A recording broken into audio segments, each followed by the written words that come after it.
penguasa hari ini seolah-olah adalah Fir'aun. Makanya tidak berlebihan kalau kita kata Fir'aun akhir zaman. Banyak nanti di akhir zaman itu yang lebih parah daripada itu. Nabi katakan kelak di akhir zaman itu penguasa yang zalim itu akan banyak bertebaran. Memang begitu keadaannya. Lah sekarang contohnya sudah banyak, sudah. Setiap orang yang ingin menyebarkan kebenaran dibungkam. Uniknya ada ulama yang menyuarakan kebenaran, ulamanya masuk penjara.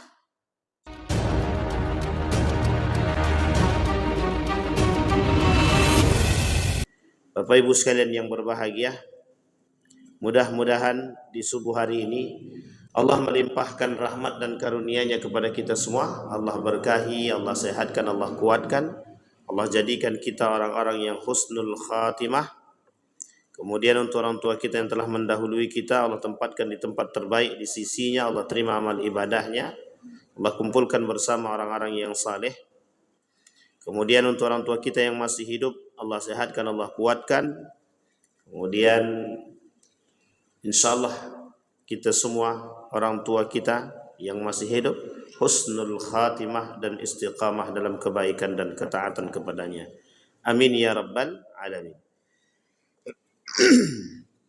Baik Bapak Ibu sekalian yang berbahagia, di dalam Al-Quran,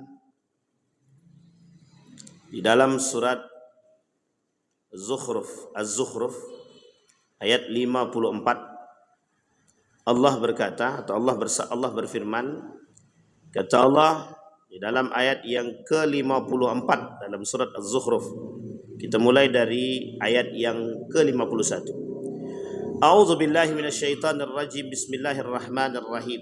Wa nada fir'aunu fi qaumihi qala ya qaumi alaysa li mulku misra wa hadhihi al-anhar tajri min tahti afala tubsirun am ana khairun min hadha alladhi huwa mahinun wala yakadu yubayyin falaula ulqiya alaihi aswiratun min dhahabin aw jaa ma'ahu al malaikatu muqtarinin fastakhaffa qaumahu fa'ata'uhu innahum kanu qauman fasiqin falamma asafuna ataqamna minhum fa'aghraqnahum ajma'in faja'alnahum salafan wa mathala lil akharin. Surat Az-Zukhruf ayat 51 sampai 56. Judul kita pagi ini adalah Fir'aun zaman di akhir zaman. Fir'aun di akhir zaman. Dalam beberapa literatur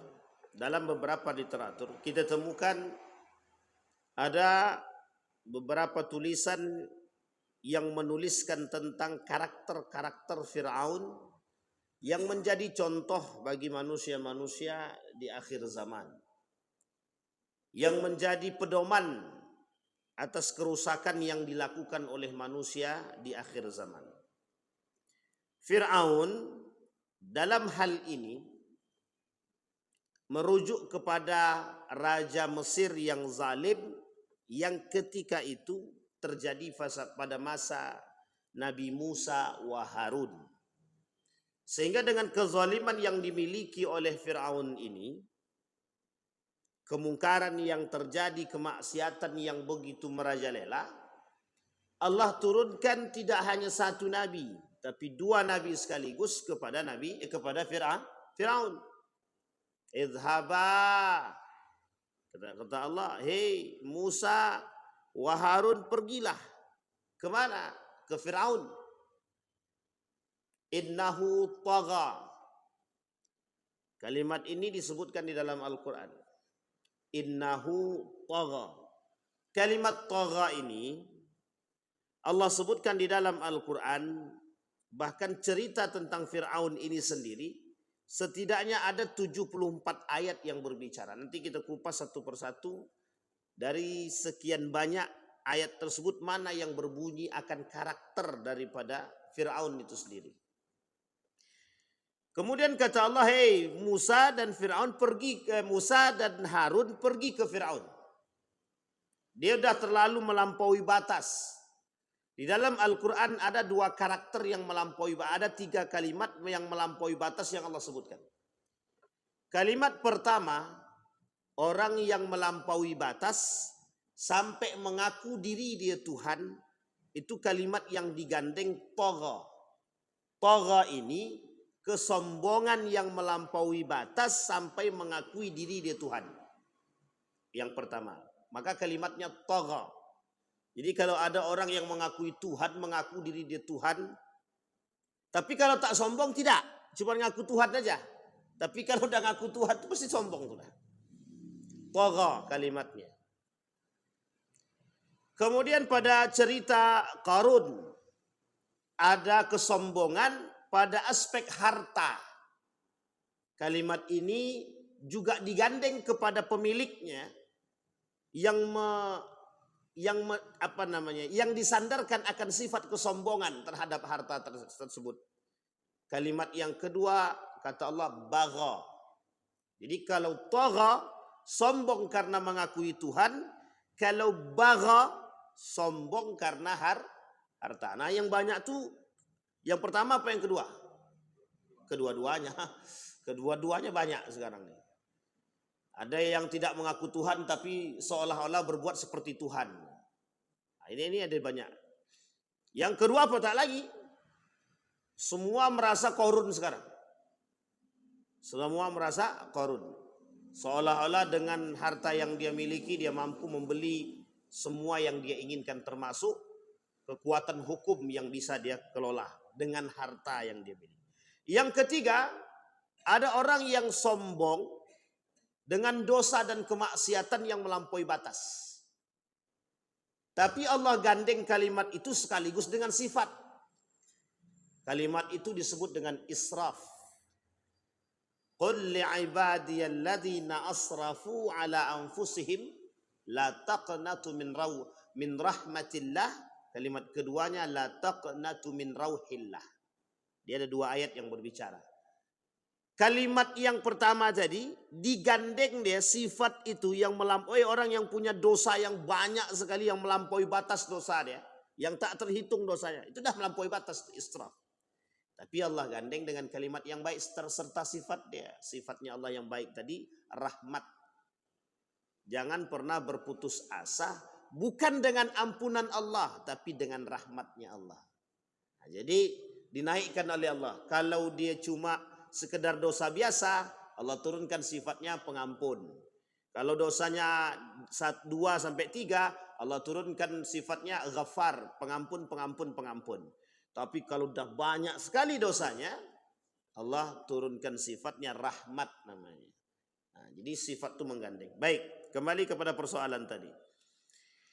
Dalam 3 pembahasan itu, yang pertama yang dimiliki oleh Qarun, yang pertama yang dimiliki oleh Fir'aun adalah karakter kesombongan, keangkuhan yang mengakui diri dia Tuhan.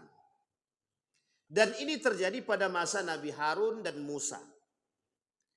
Fir'aun bukan nama asli daripada diri dia. Nama lain daripada Fir'aun itu adalah nama lain daripada raja-raja Mesir. Sehingga ada kemungkinan, ada beberapa kemungkinan itu, Fir'aun itu ada yang baik, ada yang tak baik. Fir'aun pada masa Nabi Yusuf alaihissalam, Raja Mesir, itu baik. Sangat baik sekali. Sampai Nabi Yusuf diangkat menjadi bendahara negara. Termasuk ketika itu dia kata bahwa kebahagiaan kami adalah terhadap datangnya Nabi Yusuf beserta dengan ayahnya yang bernama Ya'qub alaihissalam. Jadi 2 nabi sekaligus pada masa itu yang membersamahi keberkahan daripada Mesir itu sendiri. Nabi Yusuf, kemudian Ya'qub alaihissalam, Nabi Ya'qub alaihissalam. Tapi Fir'aun yang kita sampaikan dalam Al-Quran ini, karakter ini, itu adalah karakter Fir'aun yang ada pada masa Nabi Musa. Mengapa Allah tak sebutkan nama lengkap dia? Karena karakter ini kata para ulama-ulama Al-Quran, ulama-ulama tafsir, penyebutan karakter ini tanpa menyebutkan nama asli, itu menyebutkan bahwa akan terjadi pengulangan kejadian dan karakter itu sendiri. Kita ambil contoh, Maryam. Maryam itu melahirkan tanpa suami atau tanpa laki-laki. Tanpa suami apa tanpa laki-laki? Sama aja kan? Suami dan laki-laki. Dia ada perbedaan, ada. Ada perempuan melahirkan tanpa laki-laki atau tanpa suami itu. Yang pertama disebabkan married by accident atau memang lahir hamil di luar nikah. Hamil di luar nikah. Tapi kalau Maryam tidak, tanpa disentuh oleh laki-laki. Disebutkan nama dia kejadiannya Maryam. Maka kejadian ini tidak akan terulang kembali. Tidak akan terulang lagi.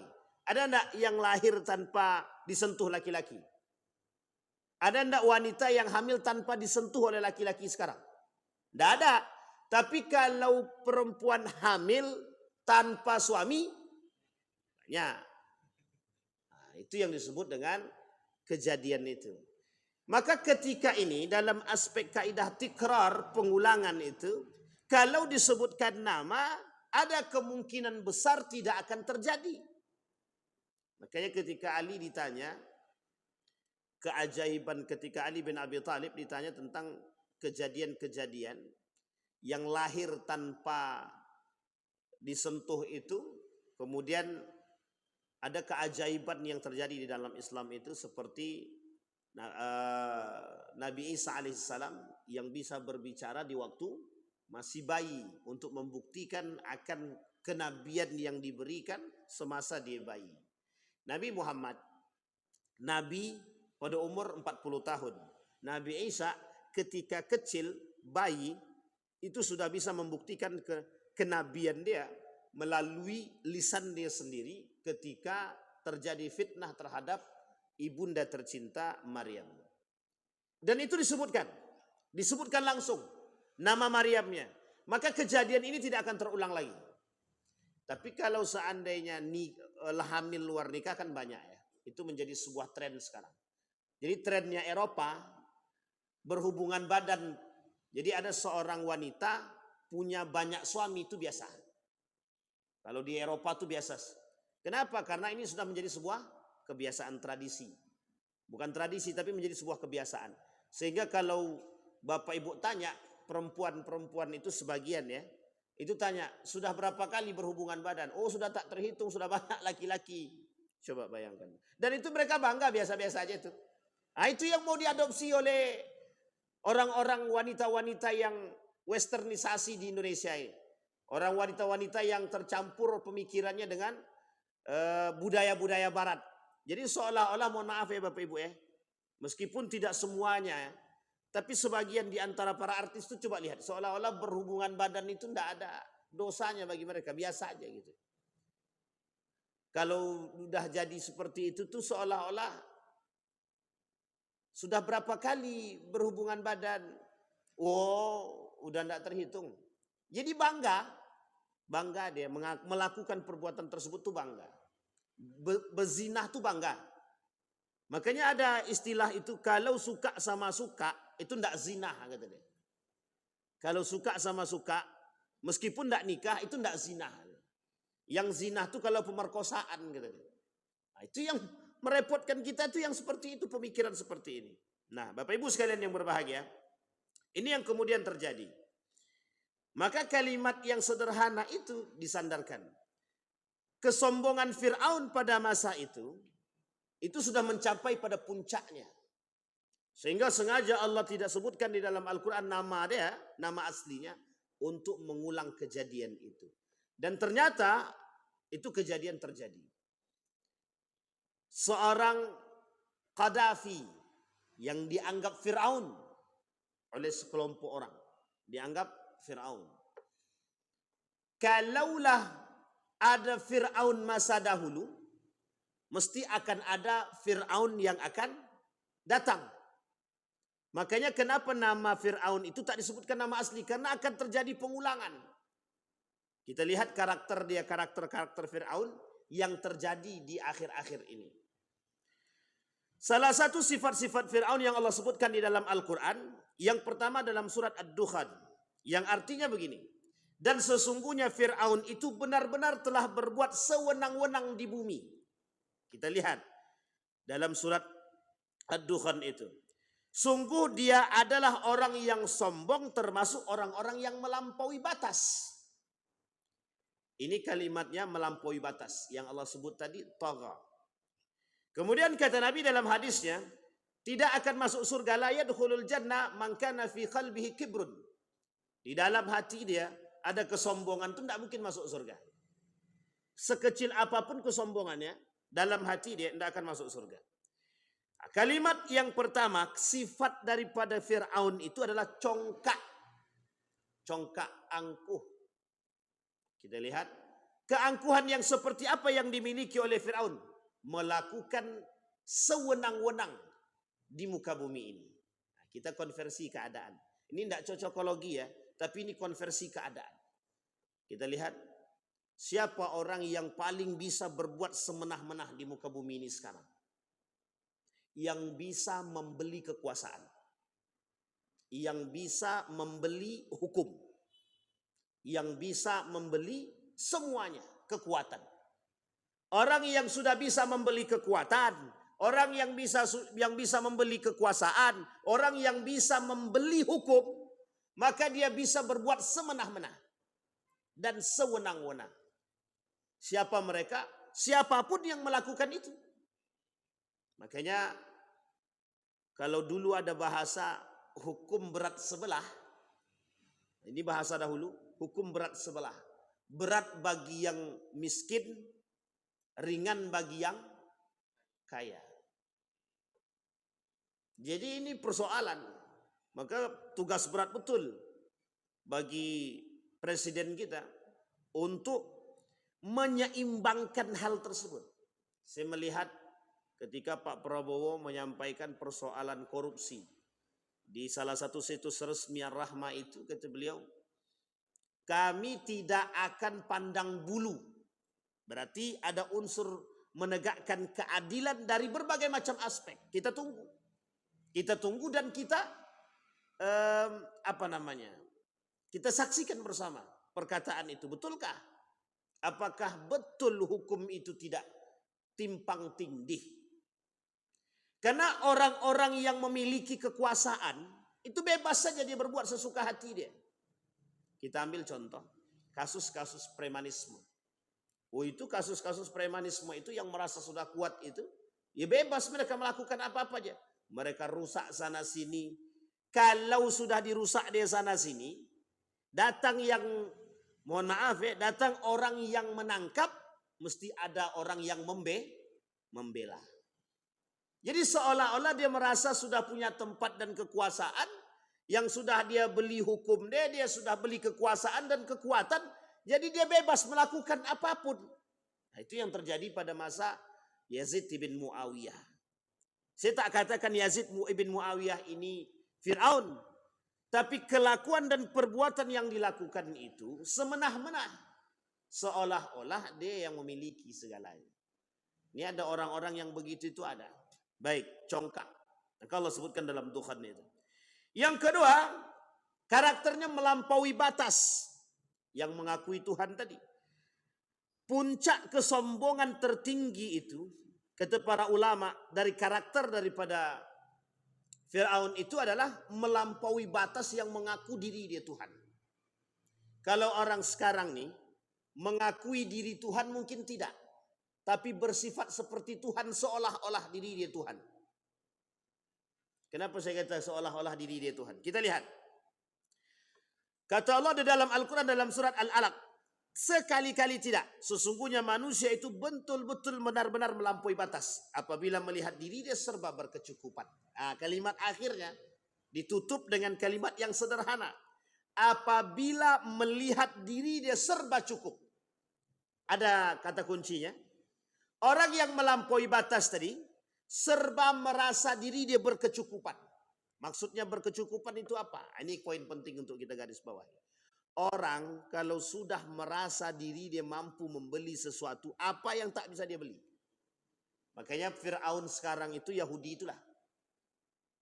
Kita ambil contoh. Kita tak katakan ya, siapa negara yang adik kuasa sekarang? Amerika. Amerika punya kekuatan apa? Apa yang tidak dimiliki oleh Amerika? Sampai seolah-olah dia bisa mengatur muka bumi ini, mengatur dunia ini, itu sesuai dengan keinginan yang mereka inginkan. Artinya sama dengan Tuhan atau tidak? Tuhan bisa mengatur semua ini.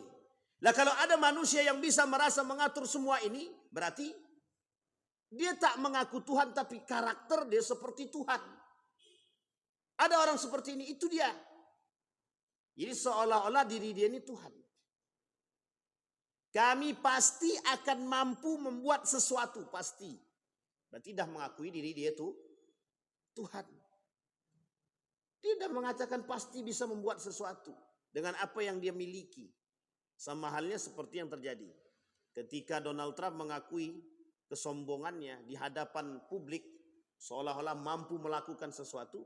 Ketika kebakaran terjadi, dia tak mampu berbuat apa-apa. Artinya kekerdilan manusia. Tapi congkaknya, kesombongannya yang dianggap oleh Tuhan yang sudah melampaui batas, itu yang menjadi masalah. Sehingga sama dengan Korun. Ketika Korun melampaui batas tertinggi kesombongannya, apa yang tak bisa dibeli oleh Korun? Tak ada yang tak bisa dibeli. Pulau pun bisa. Indonesia ini bisa dibeli oleh Korun. Cuman waktu itu Indonesia belum ada. Apa yang tak bisa dibeli oleh Korun? Semua bisa dibuat oleh Korun. Tapi puncak tertinggi daripada perbuatan Qarun tadi, Allah benamkan. Nah sekarang perhatikan baik-baik. Ini kaidah.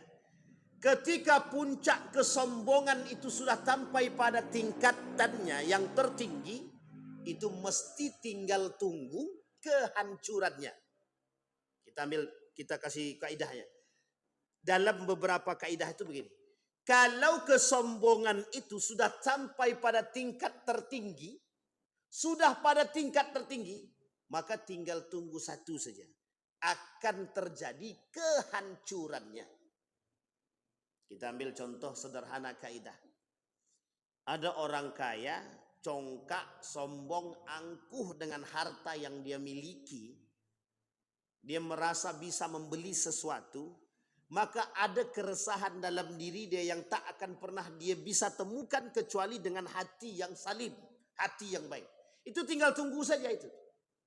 Contoh kerusakan yang akan terjadi. Anak-anak berkelahi dengan persoalan harta. Dan ini terjadi. Terjadi sangat terjadi. Banyak contohnya orang kaya yang punya harta yang sombong. Tahu-taunya generasi yang dia tinggalkan hancur. Ada orang kaya, sombongnya na'udzubillah. Sekali Allah bakar semua harta, habis. Miskin mendadak.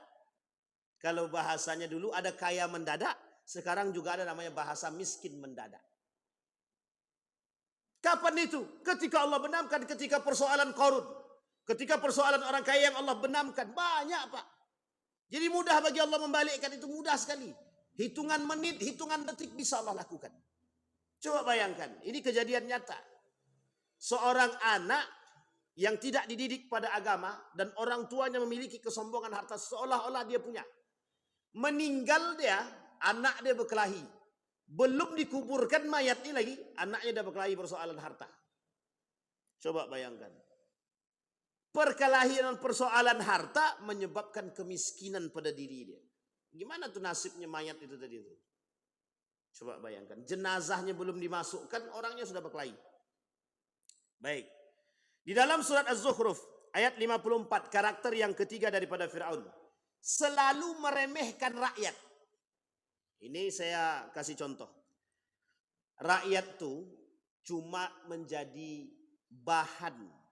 Dalam bahasa lain begini. Karena Fir'aun ini raja, jadi rakyat itu mau tidak mau wajib ikut kata-kata dia. Fa'ata'u. Wajib kalian taat padaku. Kalau tak taat, itu kata Fir'aun. Dia ambillah dua manusia. Yang dua manusia tadi dalam Al-Quran Allah sebutkan. Dihadirkan di hadapan Nabi Musa. Kau perhatikan baik-baik kata dia. Aku bisa menghidupkan dan aku bisa mematikan. Cuma yang tidak ada dalam fikiran Fir'aun ketika itu, menghidupkan yang mati ini tak bisa. Dia ada 2 orang, dipanggil 2 orang. Kalau kau tak percaya, perhatikan baik-baik. Yang satu dibunuh sama dia, yang satunya lagi dihidupkan. Dalam arti kata dihidupkan, dibiarkan hidup. Cuma yang tak kefikiran oleh Fir'aun ketika ditantang itu, bisa tidak menghidupkan yang tadi sudah mati tadi? Itu tidak bisa dia. Jadi ada celah kelemahannya. Saking sombongnya Fir'aun, dia bilang sama Haman begini. Ya Haman ibni li sarhan la'alli ablughul asbab as-samawat. Kata dia kepada Haman itu, Haman ini asistennya Fir'aun. Apa kata Fir'aun kepada asisten terbaik ini? Bangunkan aku bangunan yang tinggi sampai ke langit. Aku pengen tahu Tuhannya Musa itu yang mana. Coba bayangkan tuh. Yang menentang Tuhan. Mana Tuhan tuh? Kata sebagian orang. Mana Tuhan? Tengoklah, perhatikan baik-baik. Kami sedang berzinah nih. Coba bayangkan. Sama persoalan yang sekarang terjadi. Memang tidak Fir'aun tapi karakternya sama-sama saja. Apa kata dia? Wahai manusia, perhatikan, kami sekarang sedang di neraka, kata dia. Di sini tidak panas-panas betul kok. Jadi yang punya banyak maksiat di bumi, datang, ayo kalian yang punya banyak maksiat nanti bareng dengan kami ya di neraka. Insya Allah mereka di neraka itu. Insya Allah mereka di neraka itu. Sampai mereka bertobat kepada Allah. Jadi seolah-olah ada orang-orang yang menentang Tuhan dengan demikian. Sama seperbuatannya Qarun begitu, Fir'aun begitu. Tolong bangunkan aku bangunan yang tinggi, aku pengen lihat Tuhannya Musa. Mengapa Nabi mengatakan melarang bangunan yang tinggi itu? Kenapa Nabi katakan tanda akhir zaman itu adalah ketika melihat bangunan yang tinggi lebih tinggi daripada menara masjid. Itu sebenarnya bahasa kiasan, Pak. Apa maksudnya? Congkaknya manusia kelak itu akan berada lebih tinggi daripada Tuhan. Congkak dan kesombongan manusia seolah-olah mampu berbuat sesuatu. Maka mohon maaf Bapak Ibu, kita lihat sekarang perkembangan teknologi itu sangat-sangat canggih. Ada batasnya, sesuatu itu pasti ada batasnya. Nanti batas tertinggi, hancur itu semuanya Allah matikan. Uniknya, ketika semua listrik ini mati, satu pun daripada alat elektronik itu tak ada yang mampu berkomunikasi. Tak ada satu pun. Kita ambil contoh, mati lampu, siapa yang stres? Semua stres. Sampai bingung tukang PLN itu mau kemana dulu. Itu semua hampir gila tuh Pak. Menjadi sebuah kebutuhan yang tidak bisa ditinggalkan. Bayangkan. Itu kebutuhan yang sangat terikat hari ini. Zaman dulu lampu itu tak ada. Yang ada lampu strongking. Coba lampu strongking. Orang buat pakai korek api hidup selesai. Bisa hidup dia bisa. Bisa tidur bisa.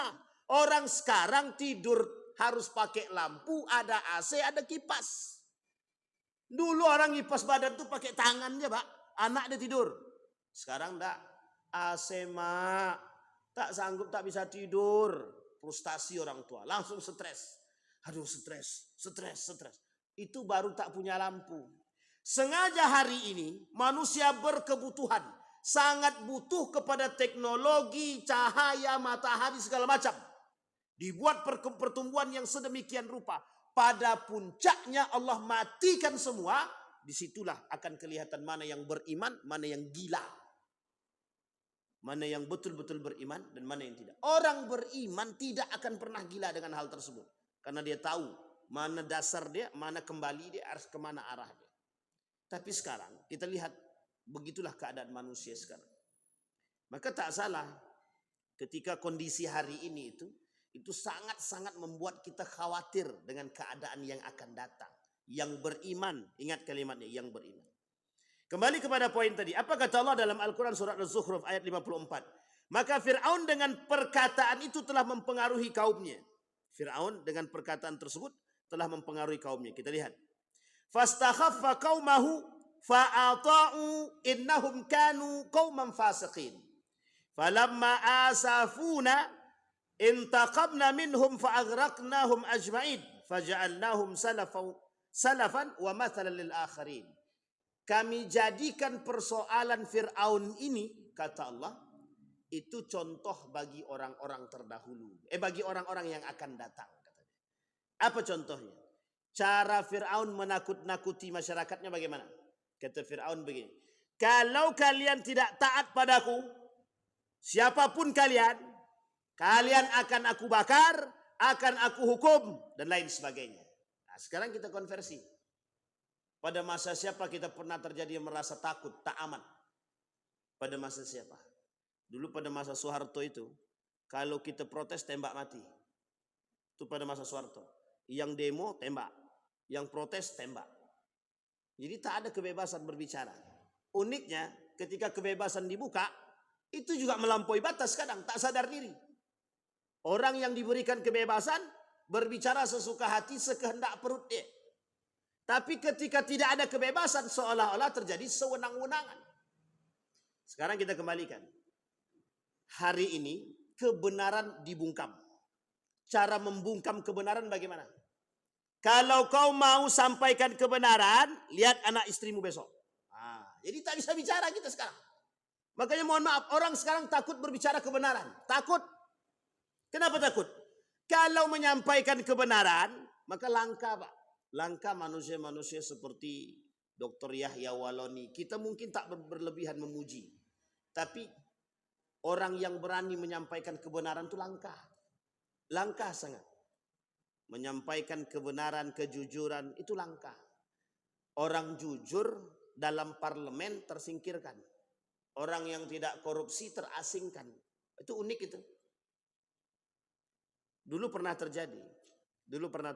Saya tak sebutkan itu. Bapak Ibu kalau mau lihat itu banyak ada cerita ini.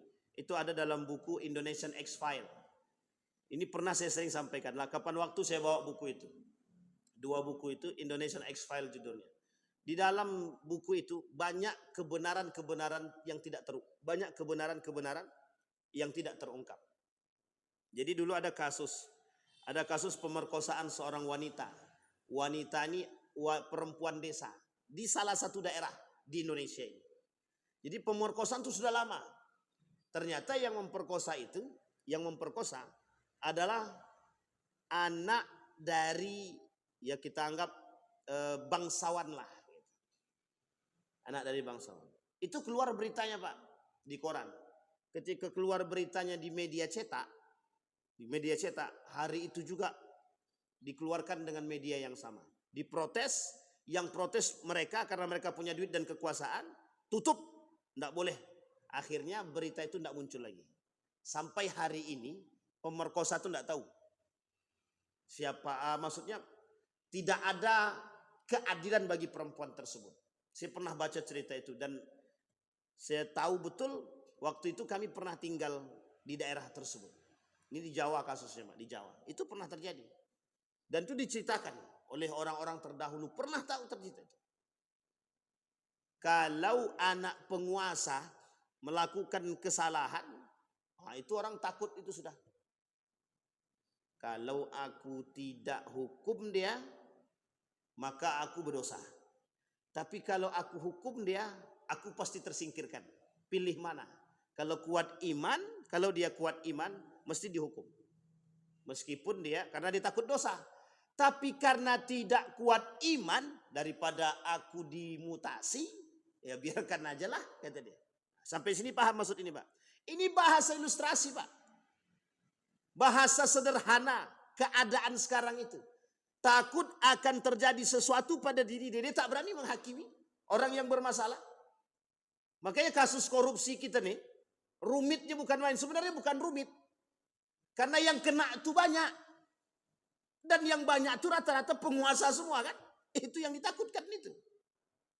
Jadi kalau aku usut, masalah. Kalau tak aku usut, dosa. Sekarang mau yang mana? Takut mana? Takut Tuhan apa takut manusia? Sekarang kita lihat. Takut Tuhan apa takut manusia? Seolah-olah manusia hari ini adalah, penguasa hari ini seolah-olah adalah Fir'aun. Makanya tidak berlebihan kalau kita kata Fir'aun akhir zaman. Fir'aun akhir zaman itu tidak berlebihan, tidak. Karena banyak nanti di akhir zaman itu yang lebih parah daripada itu. Nabi katakan kelak di akhir zaman itu penguasa yang zalim itu akan banyak bertebaran. Memang begitu keadaannya. Loh, sekarang contohnya sudah banyak. Sudah. Setiap orang yang ingin menyebarkan kebenaran dibungkam. Uniknya, ada ulama yang menyuarakan kebenaran, ulamanya masuk penjara. Coba bayangkan. Pada masa siapa? Tidak usah kita keluar negeri, Pak. Di tempat kita. Buya Hamka.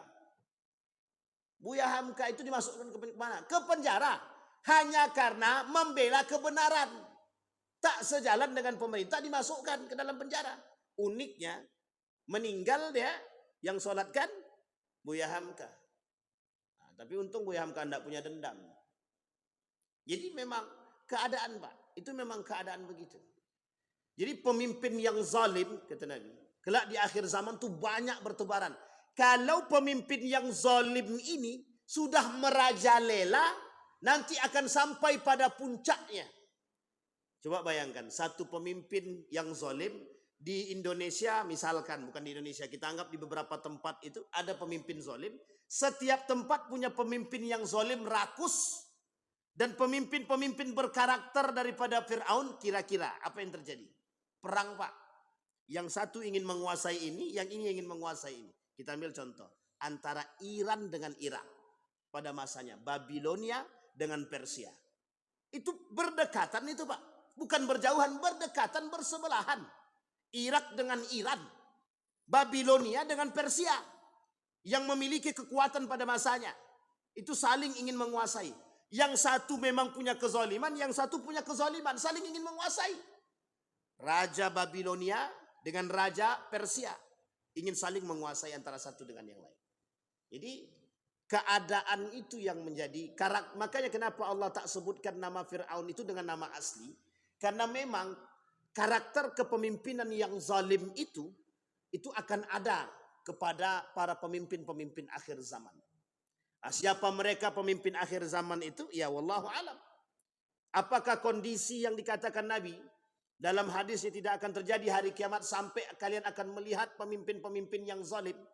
Itu disampaikan oleh Nabi, sinfani min ahli nari lam arahum, ada dua kelompok yang tidak akan Nabi lihat di surga.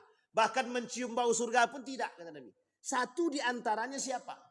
Pemimpin yang suka meremehkan dan menjadikan rakyatnya sebagai mangsa dia. Sekarang kita perhatikan. Ada unsur peremehan rakyat. Ada. Mengatasnamakan rakyat. Ada perbuatan yang mengatasnamakan rakyat. Ada. Banyak sekali. Kami naik ini karena demi rakyat. Setelah duduk dia lupa rakyat. Rakyat yang mana itu dia tidak tahu. Rakyat siapa pun tidak tahu. Coba bayangkan. Kami naik ini atas nama rakyat. Rakyat yang kami bela. Setelah rakyatnya berkasus, jangankan membela, menengok rakyat pun tidak. Sekarang pertanyaan, rakyat yang mana yang mau dia bela itu? Itu yang pertama. Sekarang yang kedua. Seolah-olah suara rakyat itu tidak ada lagi gunanya. Kenapa tak ada gunanya? Sekian banyak rakyat yang protes, ya biasa-biasa saja. Ya mau protes, proteslah kalian. Yang penting kami di atas makan enak, kata mereka. Sampai di sini bisa dipahami Bapak Ibu ya. Ini karakter. Jadi tidak salah ketika Allah mengatakan masalan lil akharin. Kami berikan contoh bagi yang lain. Maksudnya kalau dia berakal dan beriman, mesti dia jadikan contoh. Tapi kalau dia tak berakal, tidak beriman, dia akan menjadi seperti yang dibuat oleh Fir'aun.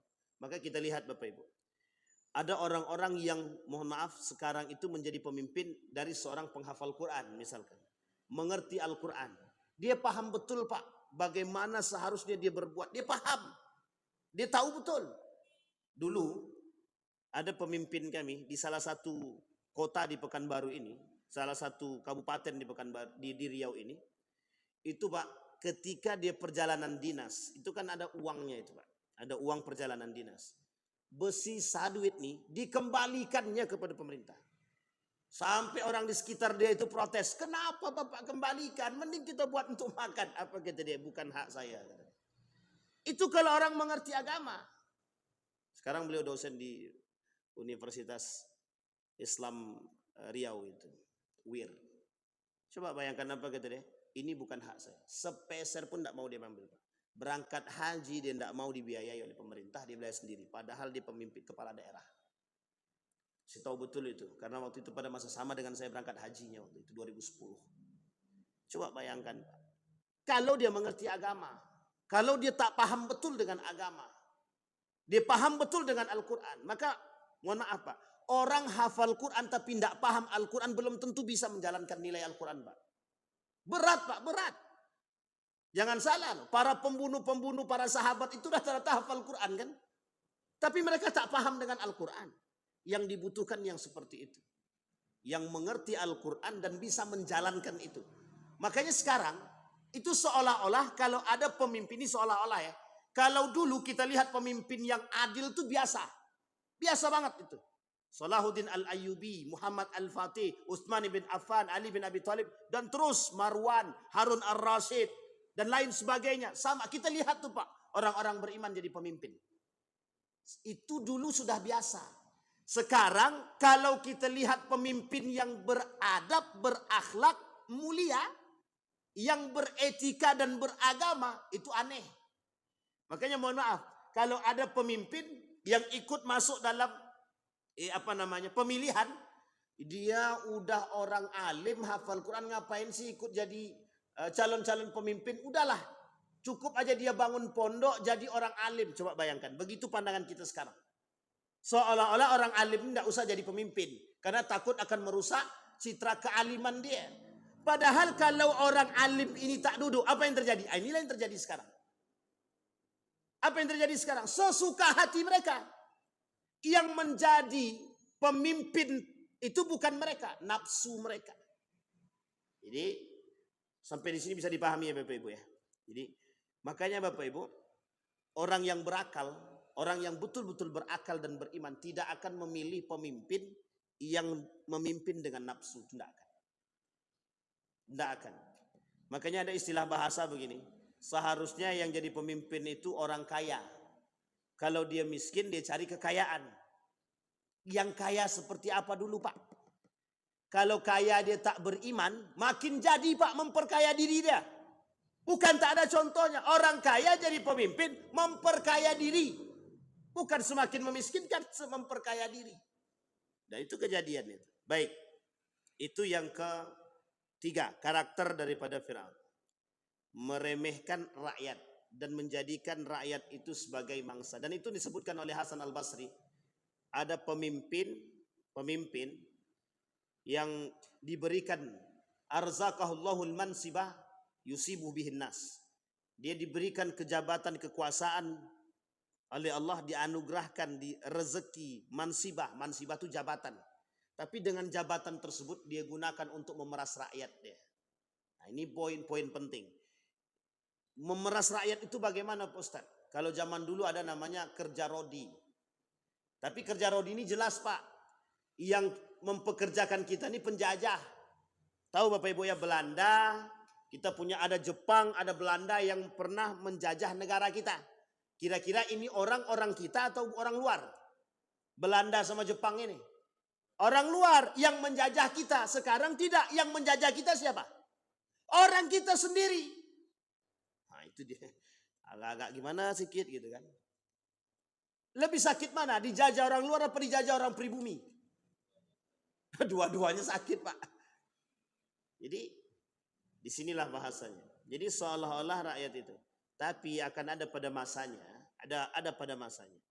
Erdogan, sebelum Erdogan itu ada namanya Fathullah Gulen.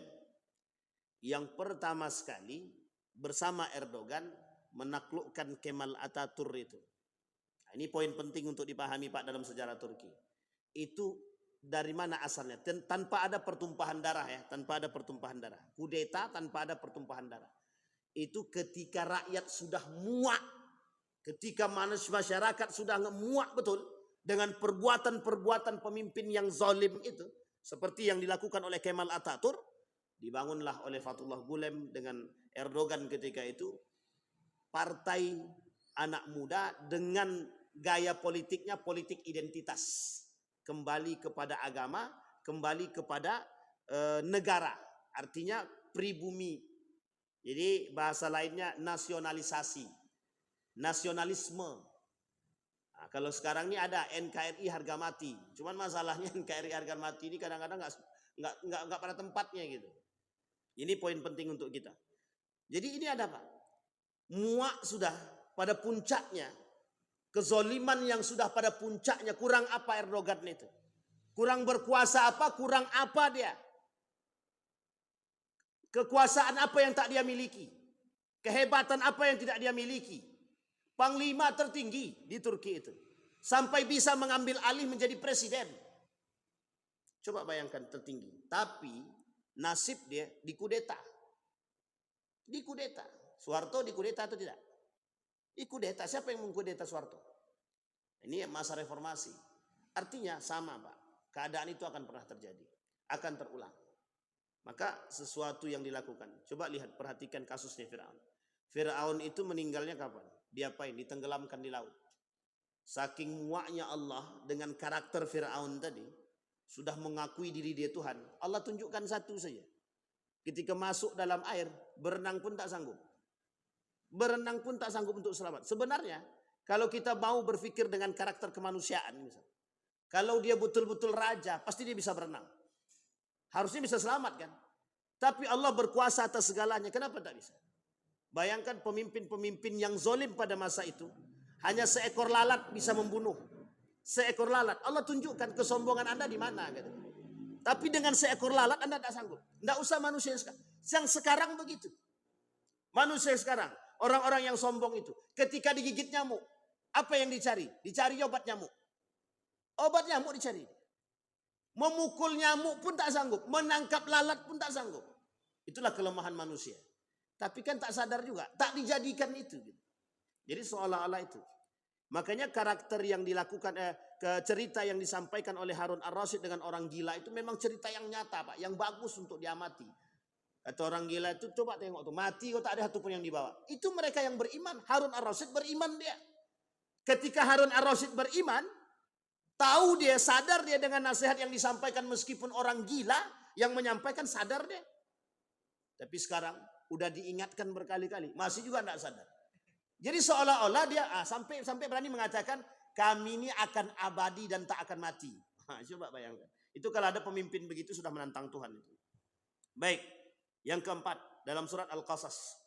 Apa kata Allah? Sesungguhnya Fir'aun telah berbuat sewenang-wenang di bumi dan menjadikan penduduknya berpecah belah. Dia menindas segolongan dari mereka Bani Israel. Dia menyembelih anak laki-laki mereka dan membiarkan hidup anak perempuan mereka. Kasus Nabi Musa alaihissalam. Memecah belah rakyat. Karakter yang keempat daripada kesombongan Fir'aun, memecah belah rakyat. Jadi kalau kita bahasakan begini. Ada politik pemecah belah umat. Itulah bahasanya sekarang. Politik pemecah belah umat. Coba bayangkan oleh Bapak Ibu. Sekarang Bapak Ibu bisa nak melihat mana yang jujur, mana yang tak jujur. Kita lihat sekarang, kita lihat kasusnya. Ada kasus namanya mafia tanah. Kasus mafia tanah. Jadi karena yang, mohon maaf ya Bapak Ibu, ini saya kasih ilustrasi. Ada seorang mafia tanah, punya sekian banyak tanah gitu. Dan kemudian dia punya duit. Tiba-tiba ada sekelompok masyarakat ingin protes persoalan tanah. Mafia tanah ini, itu kalau kita ambil sisi negatifnya. Pokoknya ambil paksa tanah tuh. Ambil paksa tanah tuh. Karena dia punya duit, dia bisa bayar siapapun untuk membuat sertifikat tanah itu. Jangan salah Pak, ini mafia tanah nih. Di kita ini banyak sekali Pak. Ada satu tanah itu yang punya sekian sertifikat. Tanahnya cuma satu, sertifikatnya 5. Coba bayangkan, itu masih mending 5 Pak.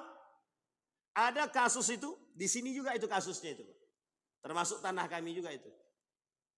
Itu tanah yang pemilik tanahnya datang untuk ngambil haknya. Itu masih ada itu Pak, belangkonya. Datang segerombolan orang, karena kita datang nih, kawan ini datang. Mau ngambil tanah dia, datang segerombolan orang bawa parang. Jangan coba-coba kau ambil tanah, ini tanah-tanah kami. Coba bayangkan. Jangan, itu bukan Fir'aun lagi, Fir'aun banget itu Pak. Makanya mohon maaf, kasus kasus orang-orang yang kemudian mengkapling laut dan langit itu lebih parah daripada Fir'aun itu. Lebih parah daripada Fir'aun itu. Yang dikapling itu laut. Laut aja bisa dikapling, Pak. Apalagi tanah sini. Uniknya begitu. Jadi mafia tanah itu, kita ambil contoh mafia tanah. Ini mohon maaf ya Bapak Ibu, mafia tanah itu. Bagaimana cara mereka memecah belah umat? Memecah belah. Ini kasus. Masyarakat yang protes, kemudian dengan duit yang dia miliki, dia bayar masyarakat yang lain untuk beradu dengan masyarakat yang ini. Sehingga mohon maaf Pak, yang terjadi. Yang berantem siapa? Masyarakat dengan masyarakat. Yang punya tanah ngapain? Tetap diam di atas Pak, sambil menikmati kopi. Yang berantem siapa? Rakyat dia Pak. Tapi yang di atas masih santai dia Pak. Santai minum kopi, kan sudah ada yang ngurus. Karena mereka merasa punya banyak uang. Mereka bisa memecah belah Pak. Itu yang mereka lakukan. Kita berantem dengan sama-sama saudara, tapi yang di atas yang punya mereka menikmati Pak. Nah ini poin penting untuk kita pahami betul. Maka Bapak Ibu sekalian yang berbahagia, dulu Soeharto itu pernah kata begini. Bahkan di Yogyakarta itu orang Cina tidak boleh memiliki tanah sedikit pun. Tidak boleh Pak. Orang tak Cina tidak boleh punya tanah atas nama mereka, tidak punya. Tidak boleh. Tapi mereka punya cara. Nikahlah dengan pribumi. Sehingga bisa membeli tanah atas nama pribumi. Jangan salah. Strategi dan itulah politik itu begitu Pak. Jadi strategi harus ada cara yang cemerlang. Sehingga mohon maaf Pak. Yang di atas. Orang-orang yang berkuasa dengan duit mereka sekarang. Mereka punya duit tuh. Kan begitu, duitnya banyak. Masalahnya yang berantem siapa? Yang tak punya duit. Yang tak punya duit. Sehingga mohon maaf dengan bahasa kami butuh duit. Jadi apapun yang mereka minta kami lakukan. Lawannya siapa? Saudara sendiri. Lawannya saudara sendiri. Nah, ini poin penting Pak. Untuk kita pahami. Karakter-karakter yang dilakukan oleh, mohon maaf ya, karakter yang dilakukan oleh manusia sekarang. Itu sebenarnya sudah dilakukan oleh Fir'aun pada masanya. Jadi karakter-karakter yang sekarang yang kita tampak kezoliman, kebrutalan, kemungkaran, kemaksiatan itu sudah pernah dilakukan oleh Fir'aun pada masanya. Pemecah belah umat. Itu sudah pada masanya begitu memang. Jadi strategi untuk mengamankan hak kita itu dengan membeli suara. Sampai di sini bisa dipahami Bapak Ibu? Itu yang keempat. Yang kelima. Fir'aun itu dalam surat Ghafir. Fir'aun berkata, aku hanya mengemukakan kepadamu apa yang aku pandang baik. Fir'aun tidak pernah mau mendengarkan pendapat siapapun. Ini bahasa lainnya otoriter. Otoriter. Sekarang siapa yang pada masanya otoriter? Pemimpin mana yang otoriter? Bapak Ibu tahu pemimpin mana yang otoriter? Pada masa siapa? Siapa Bu? Oh ibu-ibu tuh mau bilang Soeharto tapi agak ragu sedikit. Kemal Ataturk, Soeharto, Fir'aun, pada masanya begitu memang. Yang protes tak bisa. Tak ada yang bisa menyampaikan pendapat. Pendapat-pendapat itu seolah-olah tidak benar.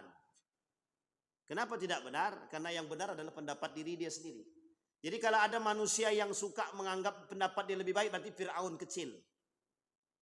Ya, ada orang sekarang yang tak mau mendengarkan pendapat orang lain, berarti Fir'aun dia itu. Ya mungkin bukan Fir'aun yang sesungguhnya, tapi karakter Fir'aun dia miliki itu. Baik, ini banyak nih Pak, ada 16 karakter. Kalau kita sampaikan semua, ini bisa sampai jam 9 pagi nih. Jadi kita sampaikan sebagian saja. Nanti kita sambung dengan kita tutup insya Allah di pertemuan selanjutnya. Nanti kita tutup dengan bagaimana keadaan Fir'aun yang sekarang. Baik. Apa kata para ulama? Ulama Al-Quran, ulama tafsir terhadap surat Ghafir ini. Fir'aun berkata, aku hanya mengemukakan kepadamu apa yang aku pandang baik. Ketika Qarun menolak nasihat yang diberikan oleh Nabi Musa. Sampai Qarun bilang begini, innama utitu ala ilmin indi. Aku nih kaya itu karena hasil usahaku. Jadi kalian tak usah lagi atur-atur aku. Ini sama dengan bahasa yang tadi sebenarnya. Tidak ada pendapat satupun yang bisa diterima oleh Fir'aun. Kenapa? Karena menurut Fir'aun aku ini sudah Tuhan. Kalau orang sudah mengaku Tuhan, dia tidak butuh lagi pendapat yang lain, itu tidak butuh. Pendapat yang paling benar adalah pendapat diri dia. Sekalipun pendapat orang lain benar, maka semua orang akan membenarkan pendapat yang dia salah. Yang dia anggap benar meskipun salah. Nah, sekarang kalau kita lihat ciri khas seperti itu. Ya kalau ada manusia yang menganggap pendapat dia lebih baik dan tak menerima pendapat yang lain. Ya bisa jadi mungkin bagian daripada Fir'aun. Tapi kalau pendapat dia benar, itu tidak ada masalah. Tapi ada pendapat dia salah, tapi dia tak mau menerima pendapat yang benar dari yang lain. Nah itu yang disebut dengan Fir'aun tadi itu di situ. Banyak apa tidak yang begitu? Nah itu pandai-pandai Bapak Ibu lah menilai. Banyak apa tidak itu. Yang keenam, yang terakhir. Yang keenam, menjauhkan masyarakat daripada kebenaran. Nah ini poin penting Pak. Menjauhkan masyarakat daripada kebenaran. Na'udzubillah summa na'udzubillah. Semoga pemimpin kita yang hari ini, yang memimpin kita dimanapun, mereka betul-betul sadar akan kebenaran, kejujuran, dan keadilan. Semoga para ulama-ulama kita yang dekat dengan mereka mampu membisikkan mereka atas kesalahan yang mereka buat sehingga dibenarkan oleh para ulama kita. Itu yang kita harapkan Pak. Kenapa? Mohon maaf. Kita takut kebenaran itu oleh manusia hari ini sesuatu yang tabu. Kalau kejahatan yang tabu pada masanya sudah pernah kita rasakan. Jadi bohong itu tabu, bezinah itu tabu, khamar itu tabu. Yang kita takutkan sekarang kebenaran itu yang tabu. Paham maksudnya Bapak Ibu? Kebenaran itu yang tabu.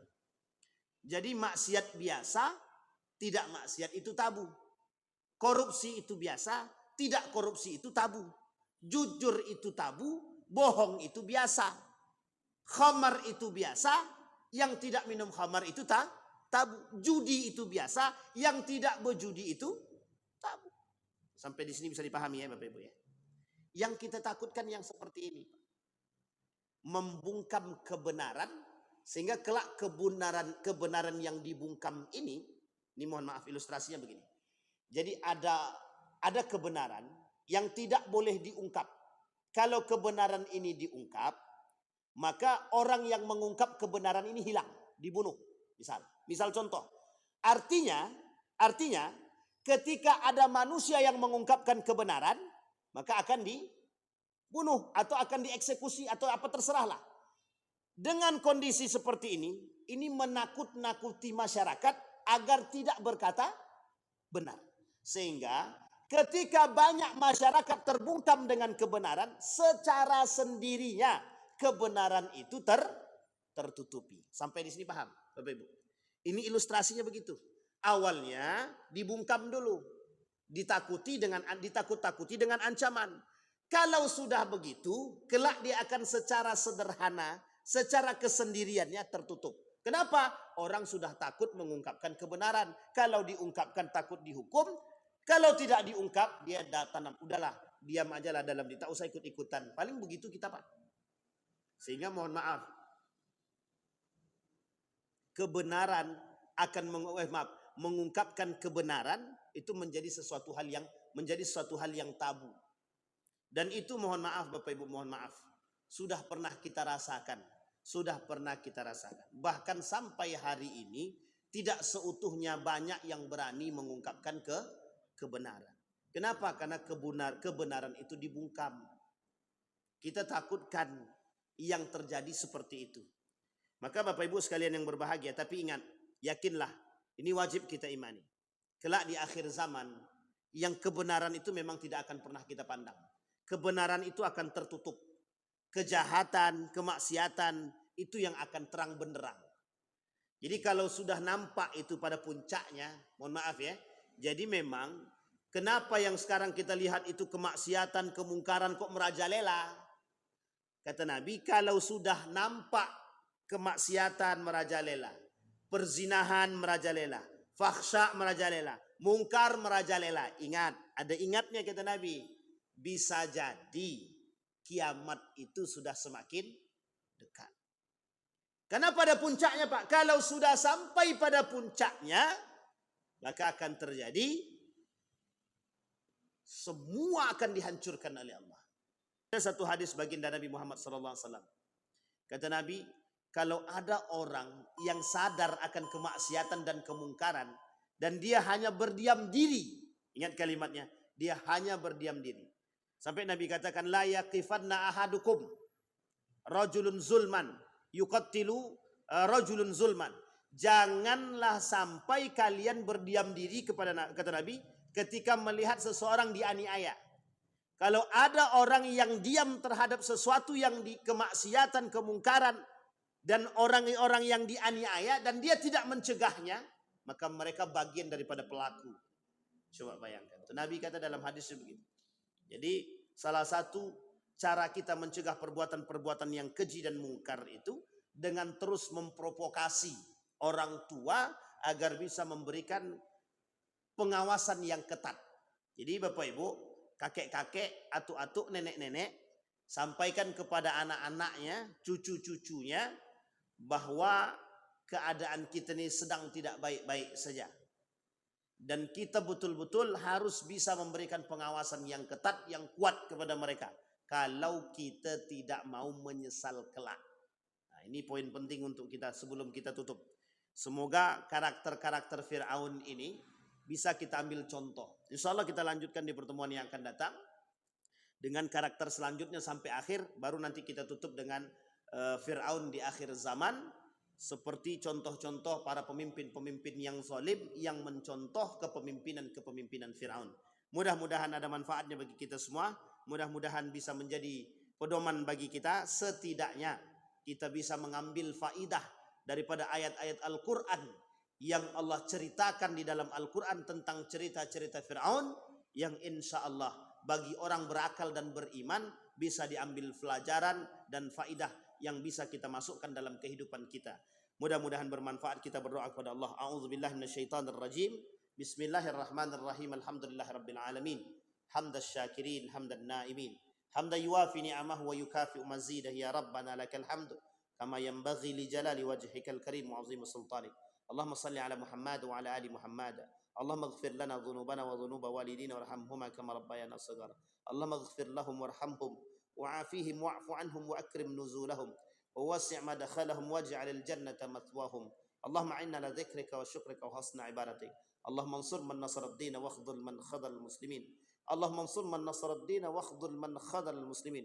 Allahumma ansur ikhwanana al-mujahidin fi Palestin wa fi Gaza wa fi kulli makan.